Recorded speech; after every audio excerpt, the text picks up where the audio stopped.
That's fish. Yep, got it. Fish. It looks like a little buck. Fish. Fish. Fish. That is a good wait. Yeah, baby. Yes.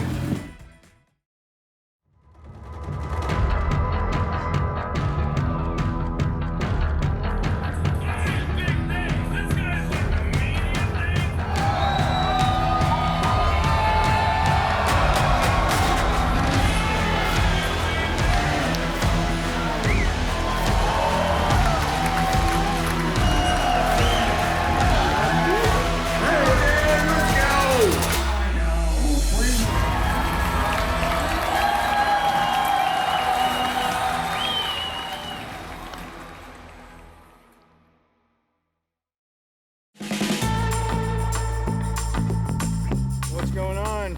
Ready to get one? Hell yeah. 2 or 3?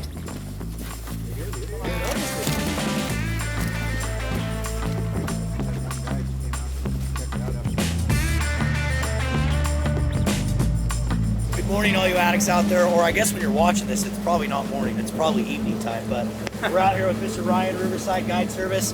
You guys, we fished with Ryan a ton, and if you haven't fished with him, you gotta fish with him. Every time I'm with him, I learn tons of stuff.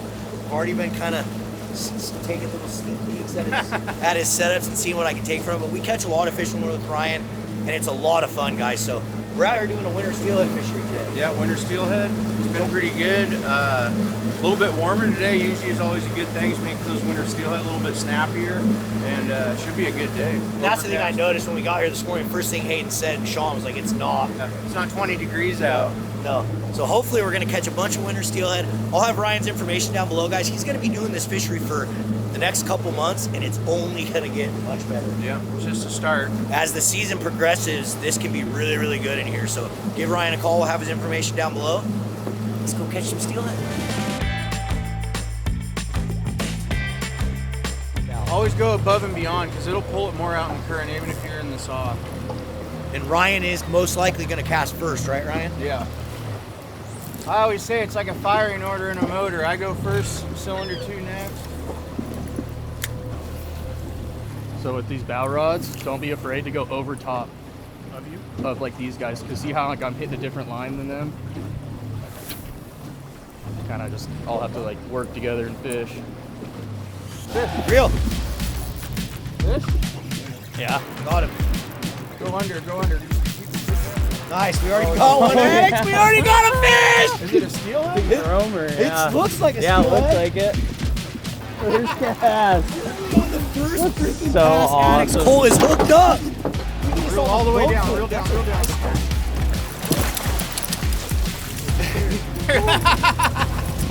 Alright, you guys didn't take long. Threw a little winter chrome blend on there for the first cast and got it done. Alright, Enough for you. Is that the biggest of the you're season allowed so to far keep for you? 3. Oh Who cares? yeah. Dude, it's a hen. Look, that's like a super small hen. First 100 feet, that's not bad. Yeah, the best. The OG. Okay, you guys, go ahead and reel up. Hook your hook on your hook keep. We're gonna run back up. Let's hit that one more time before we move. Alright, we got one pass in and we got a fish on the board, so we can't complain about that. But me and Ryan were just talking about those. Sometimes that can be real bad luck. Be real good or real bad? Be real good or real bad. So we're gonna cross our fingers that that wasn't the freaking bingo fish. Let's go get them. Gotta get my gloves back on, guys. I'm holding that one up to the camera and Sean goes, is that the biggest one of the season before we get one? I don't want to keep that as we're in, Sean.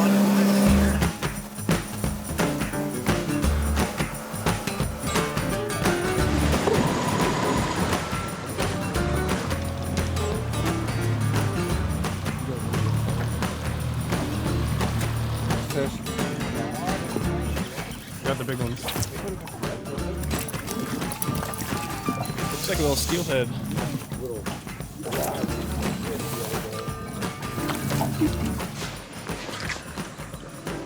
Go ahead and throw straight that way a little bit tighter. That's fish.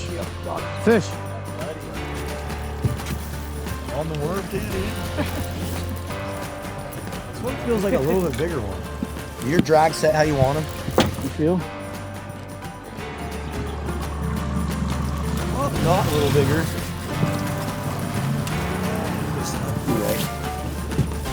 Spunky little thing. Hey, he doesn't know where he wants to go. Take a step. Dude, this thing's freaking got some fight in him. Ready?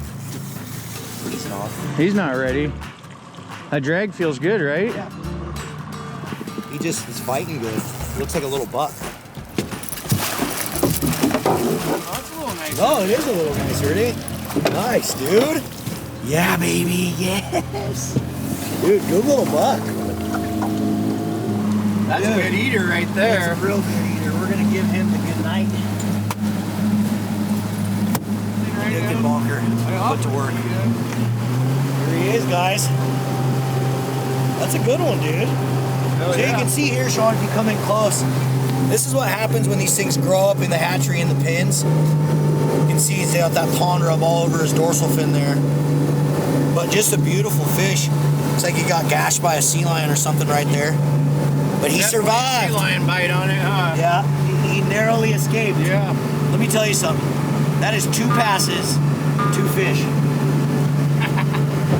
Not bad for a late start, huh? We didn't even start till about 9 o'clock. Yep, about 9. Glad we're fishing better today back there. Someone's under that tree. Good.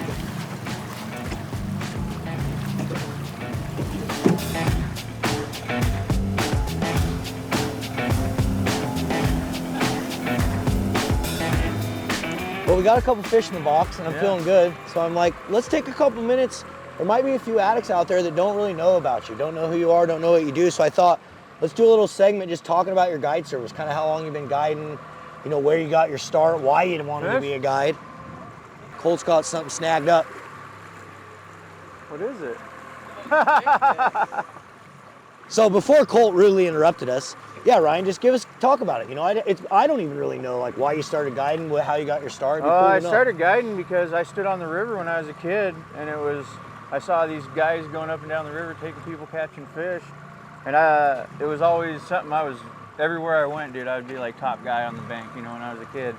So I just decided once I was doing construction, I just kind of got out of that. I was tired of doing that and got into guiding. Chase your dream. Yeah.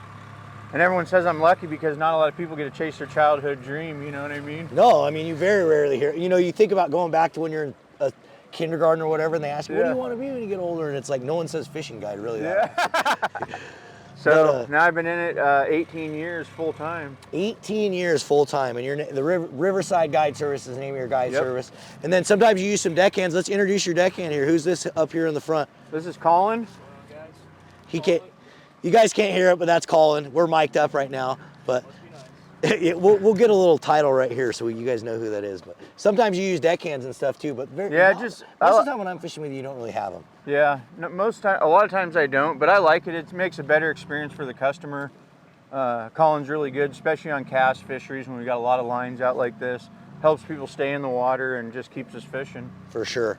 And then you're doing everything, right? Steelhead, salmon, springers, fall. Yeah, sturgeon day only. I'm not calling it season anymore. Yeah, there's sturgeon no season. day. 1 day of sturgeon. Yeah. So guys, give Ryan a call. Like I said, I have his information down below. He's one of our addicted guides. We highly, highly recommend him. If you haven't fished with him, he's someone you got to get out with at least once, and then that probably won't be the only time you go with him. So let's go catch some more steelhead. It's gotten bored here for the last 20 minutes. Is only about the only time we've had a break. But at least it wasn't the one fish curse, you guys. We caught one in the first 100 feet, and then we made another pass and got another one. So we're really on past 3. Yeah, past 3. A lot of day left. A lot of day. And stay tuned with us here, guys, too, because at some point, Ryan's going to kind of go over the whole setup. We're going to talk a little bit about how he's rigging this bobber dog in and how he likes to do it. Every guide I notice that I go with, they all kind of have their little quirks or things that they do differently. So maybe you'll learn something new today. You never know. Hayden, once Collins passes that, I want you to cast right behind those limbs on that seam. Not super tight, but right on that seam line. Beautiful cast. Fish, fish, fish. Don't go over there, don't go over Looks like a chroma. Who wants it? Somebody take this. Oh, if he wants you to, take it. I don't really care. The big one. Keep tight on it because this tree sticks out. Yep, just stay tight on it. Oh, we're doing the dance. Oh, you caught the moth. Oh, got some moss. Oh, it's a good one. It's a really good one. Holy crap. That is a good one. It's way nicer than I thought. I kind of knew instantly. I couldn't pull him out of there. Nice. That is a big one, dude. Holy crap. Caught it on moss? Look at that thing, dude. Nice fish. Hey.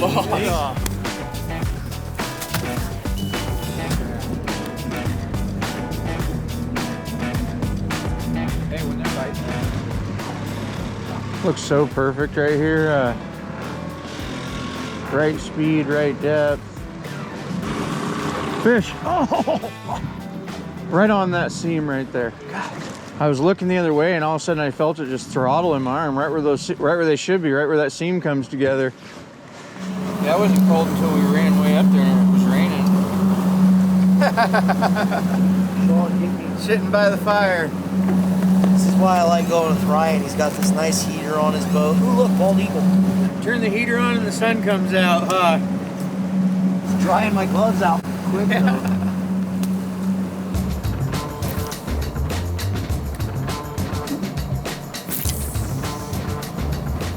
Welcome to the Pacific Northwest where it's snowing 1 second and then sunny the next. This sun's gonna make a bite though. So guys, we're right in between the two sportsman shows right now. We just did the Washington Sportsman Show. Huge shout out to all the addicts that came and said hi. The Addicted Bash was absolutely epic, guys. So if you guys haven't bought your tickets yet for Portland, you better come hang out. There's going to be probably between 800 and 900 fellow fishing addicts at this event. It's going to be a ton of fun. The little birdie told me that Jared from 𝗛𝗛𝗄 Bait is bringing 15,000 spin blows to throw out into the crowd. 15,000 of those suckers. It's gonna be a fun time. So you guys were out here on the river today in the sled. This is kind of a simple bobber dogging setup that I like to use here. We got a 𝗛𝗄𝗪 Guide Select Pro rod, 10'6", 6 to 12. Works really good for mending the line, and it has a lot of power for fighting those bigger steelhead. We got 16 mil, the new nail polish bead, been working really good this year. Number 2, Addicted bead hook. Not a super long leader, you guys, when we're bobber dogging, different than when you're side drifting, or a lot of guys off the bank will be throwing longer leaders. We only run about 4 feet here, 3.5 to 4 foot leader. Goes to a 3-way swivel. I'm using pencil lead. I put a little shrink tubing on it, helps skip on the rocks a little bit better. To our bobber dogging bobber here, I like to run about 12 to 16 feet on my stop on this river. We have some deeper water and some shallower stuff, but that seems to be kind of in the zone what works good here. The main thing, you guys, when you're bobber dogging these beads is don't set the hook on them. Just let them load up, kind of keep a little candy cane of slack when you're going down the river, and when they grab that, these hooks hold on. So all right, you guys, now we're gonna head out and we'll kind of show you what's going on and how we fish these setups down the river and hopefully hook up on another steelhead.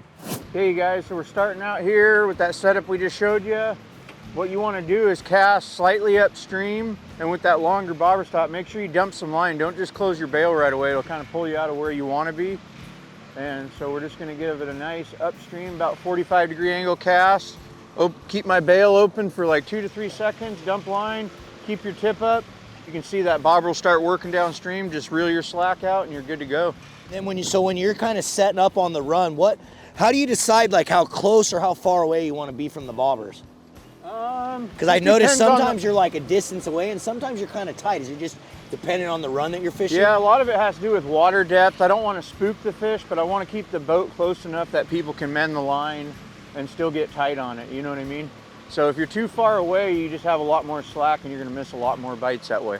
And then are you trying to keep your boat like straight, or are you trying to keep the nose at kind of like an angle as you're floating down, or what's your... Depending on the current, but a lot of times I'll nose out because it'll grab it and help speed up the nose and keep it kind of 45 to the bank. So when you're running more lines, that you're not just straight on the bank and everyone's running into each other. So it seems to help kind of nose out a lot of times. That makes sense. And then as we place the floats out here, Ryan's kind of got us, you know, that's why this is such an effective fishery, because he can throw 5-6 floats out here, all fishing different lines, and you just have like a wall of death going down the river. Just covering the water. Yeah. And it's a big river, so these fish can be tight, you know, that like on seam lines that look like your normal steelhead water that looks good.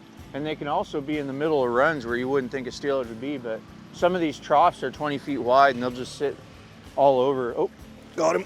Oh, you bleep that F word, but I just did exactly what Ryan told us not to frickin' do. I set the hook, and that was 100% a fish. He was grabbing it. I could feel him. Got to reel into him. It's hard not to, you guys. Even Steelhead. I find myself, when something's chugging on it, you'll feel them, but we lose about 90% when you set the hook on them. Okay, you guys, reel them up, switch side. What do you got, trout? Stickfish. Stickfish. Ooh, look at that one. Very unique. Very different. This is what we like to call the native root fish. You can see I kind of injured him right there, but it's okay. We're going to let him go. You decide to come out and try to do this fishery on your own, guys. One thing that I'm noticing is like there's really nothing that you can do with this motor other than experience. Like I'm trying to figure out questions to ask Ryan to help you guys, but I think that the water's changing so much that he's having, you know, sometimes he's on his motor, sometimes he's not on his motor. And a lot of guys aren't used to that. You know, I'm actually in reverse to speed the boat up. Basically what you're gonna have to do is just get out here, and I'd recommend maybe not going to the busiest area on the river, maybe get somewhere away from people, especially until you kind of get your wings underneath you and you understand how to do this fishery, because, you know, if you get up in the big crowds and you're trying to do this bobber dog and stuff, and you don't really know how to run your boat, it's going to be not very fun. Yeah, and there's for a the lot rest of of the areas people. downriver that aren't so crowded, and you're not going to get yelled at by guys, you know, that you can just kind of learn your boat control and technique a little bit better. Another thing that Ryan does that's way different than what I've seen in other boats that I've done this fishery in is he plays musical chairs with the rods. So if, like just now you saw me and him switch rods, my float got out in front of him. So instead of just reeling in and recasting, I give him my rod, he gives me his rod, and now we're all still fishing. Pretty cool. It works well. The rod's in the groove, and another one's just switch rods instead of trying to recast and get down. And it keeps you in the water the whole time, so you have a better chance of getting one. Yeah, you're fishing. And we're getting right down into the zone where we got a big Anytime you're one. on a big river like this, teamwork makes the dream work, right, Marlon? That's right. Guys, we're about to see 𝗛𝗘𝗟𝗣 down here in his natural habitat. It's not often that you see a legend in his natural habitat. That's far, man. I've never been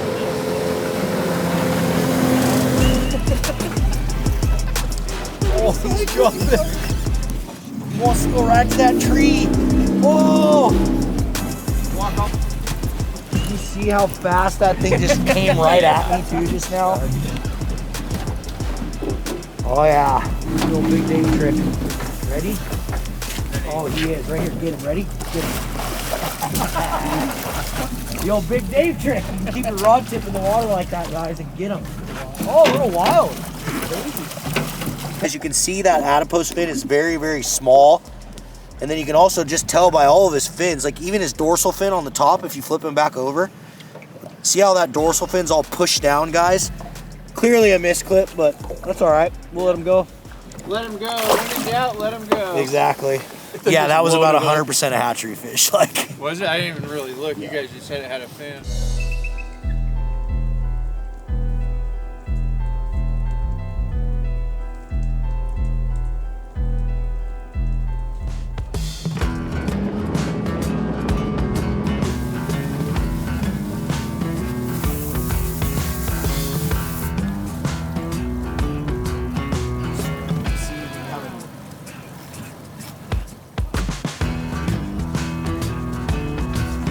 all right, we're back at the ramp. We've decided that it's gotten way too cold, and we had a good day. We caught some fish. We all got a nice one. We're all taking some fish home. We have a special little cook for you. This is something I've been doing with Steelhead for a long time. I'm going to show you guys it. Hopefully you guys will like it, so stay tuned. Next scene, we'll be in my kitchen doing some cooking. All right, everyone, great day of steelhead fishing. We are back in the kitchen, and I'm gonna do something that I've been doing for years on steelhead. I like to make just little steelhead nuggets. So what I've done is I've skinned the fish, and then I'm gonna start cutting this fish. I've already got some of it cut up into little chunks. So I'm just gonna kind of go like that, and I'm not gonna debone it. If you get a bone, you get a bone. It is what it is. And then just kind of cutting it up into little nuggets like that.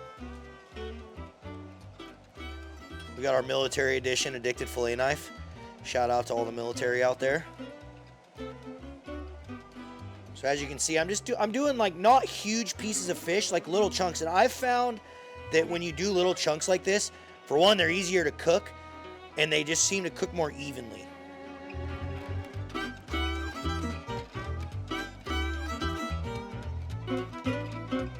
Just leave that one as a bigger chunk.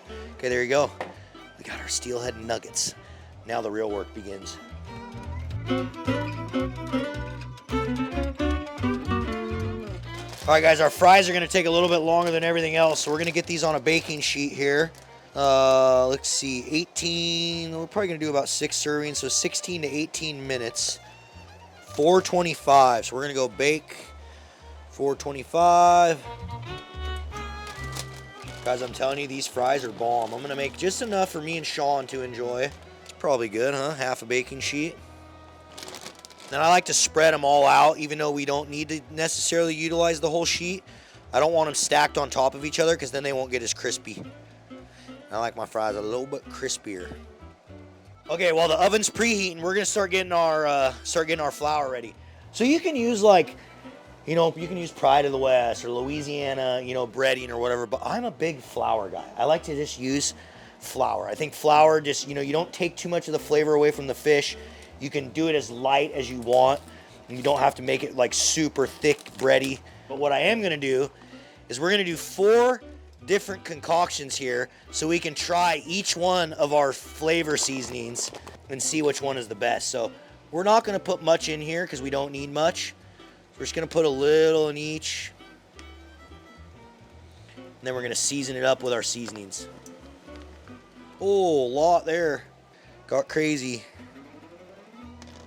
And then we're gonna take addicted seasoning number 1. We have the zesty mojito twist. And this is great, guys, for fish tacos. Me and my wife use it on chicken.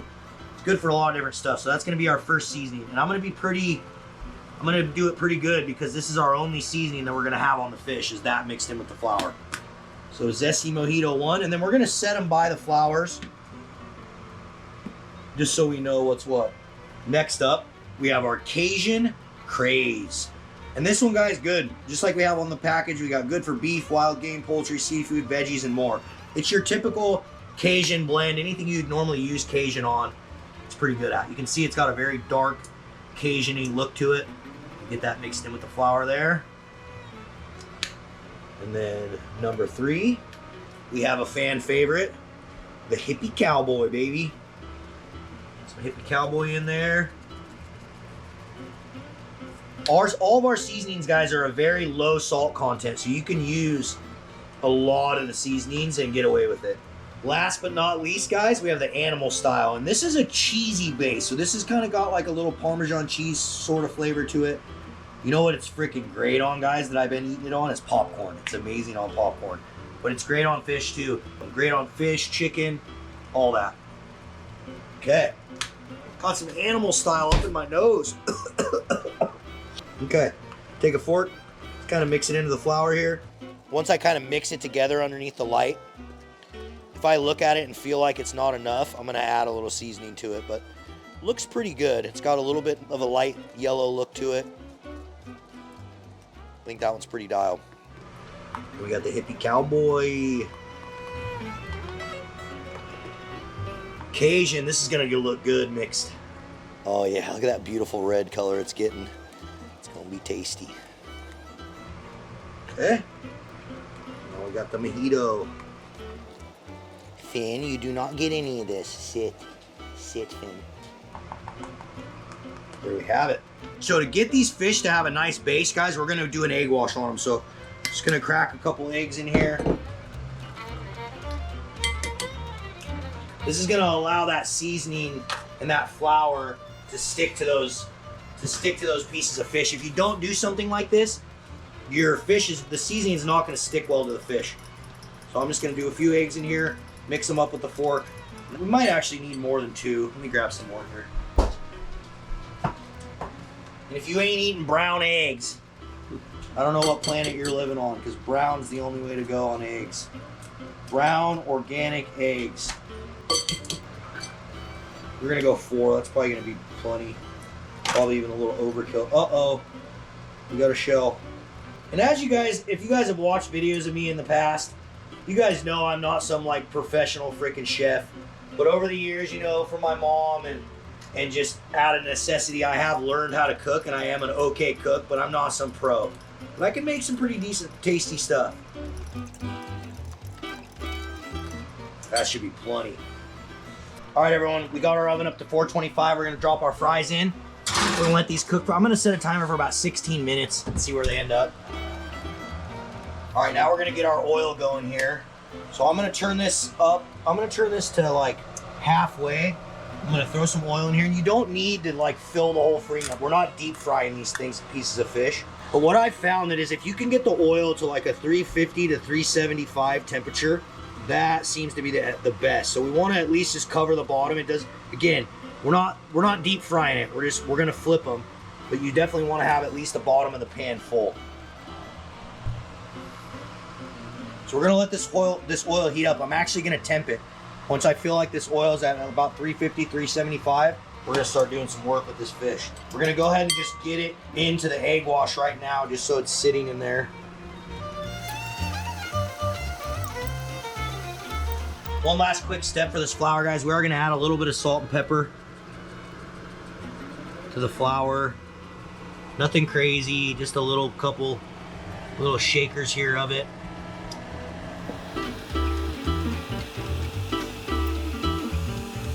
Should have done this already, but I forgot.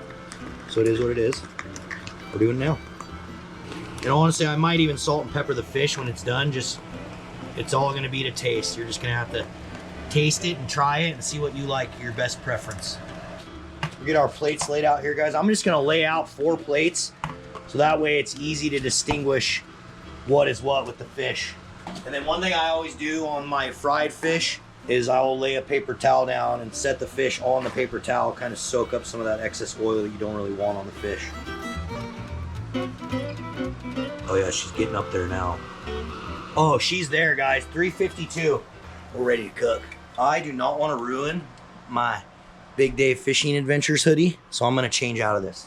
1 minute, 37 seconds later. We're gonna go animal style first, just because it's right here. And one thing you want to try to do is only have one hand getting all nasty. Keep your other hand clean. We're just gonna coat this thing. We'll lay it right into the oil. You can see with that egg wash just how good the flour kind of hangs on to the fish. And I like just a real light coating of flour. I'm not a big like fried fish, you know, big thick crap on there. So I don't do a lot of that. So in the essence of not getting things confusing, this side's gonna be animal style. Now we're gonna go hippie cowboy on the other side.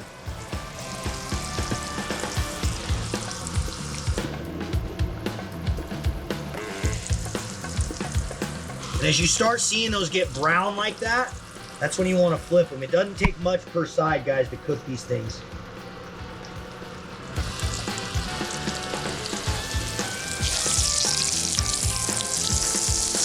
See what I mean, guys? How quick that's cooking? Doesn't take much, guys. You want the internal temp of that fish, guys, to be at about 165. You see, it's interesting too. We're getting a little bit different color. So that's hippie cowboy, that's animal style. We're getting a little bit different color out of each fish. There we have it. We're done on these ones, guys. Oh, dropped her. 58 seconds on our French fries too. So you can see too, guys, with the canola oil, look how little it's smoking. You're not getting a ton of smoke coming off the oil. That's because I use canola oil, really important. Oh, our fries are done. Let's leave them in there just a couple seconds while we temp this fish. Not there yet, guys. Check out our fries here, see what's up. Yeah, I think we can give them a couple more minutes here. All right, Hippie Cowboy's done.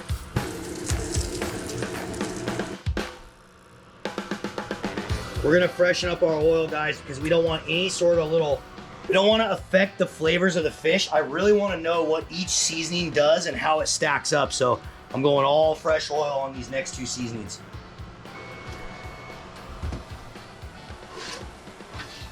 Oh, I think they're pretty good, guys. We're gonna call it. We're gonna call it a day on those. Oh yeah, they're crispy. Let's get some Cajun going here. I'm excited for this one because I feel like a Cajun fish fry. We can all do a little Cajun fish fry in our lives.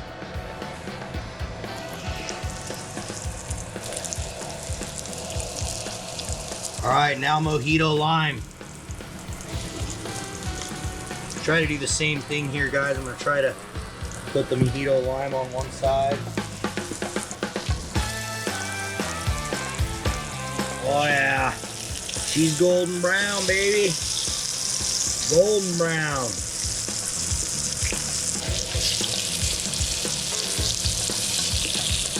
Let's temp these ones up and see what we're working with here. Oh yeah, definitely done. Got the Cajun coming in hot. And now we got our zesty mojito twist. Get rid of this oil and smoke up the house. You guys ready to toss some salad, baby?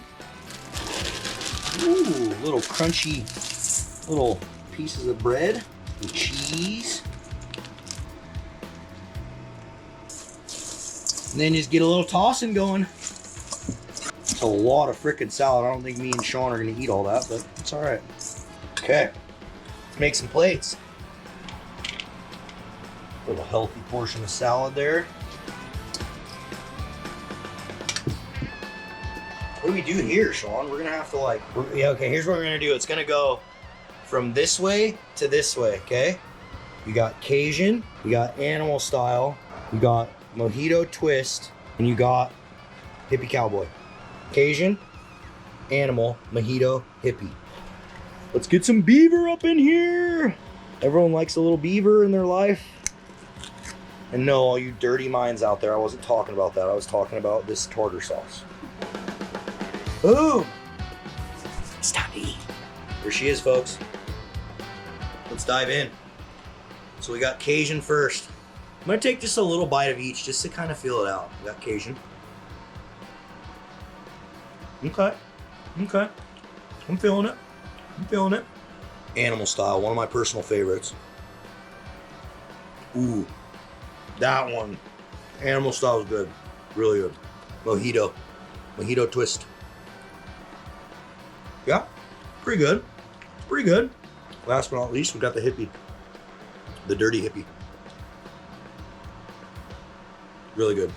Really good. Rating 1 to 4. I'm gonna go animal style first.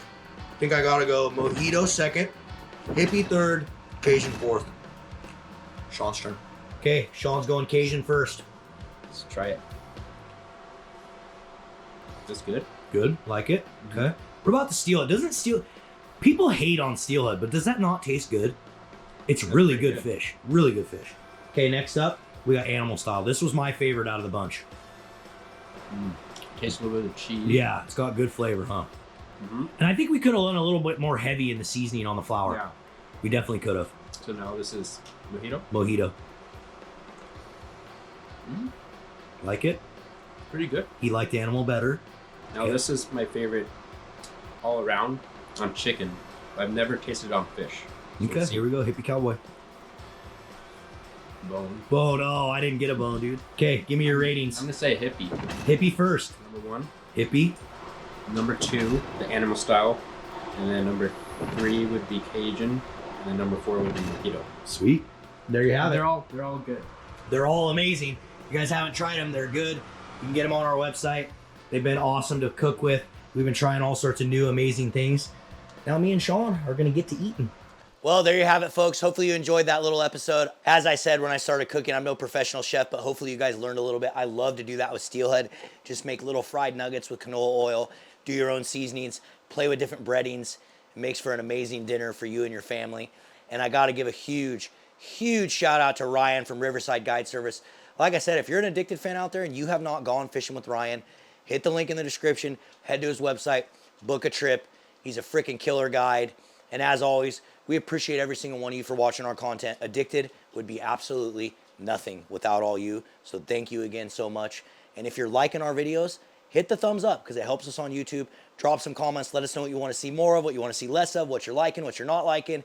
And as always, we'll see you guys on the river.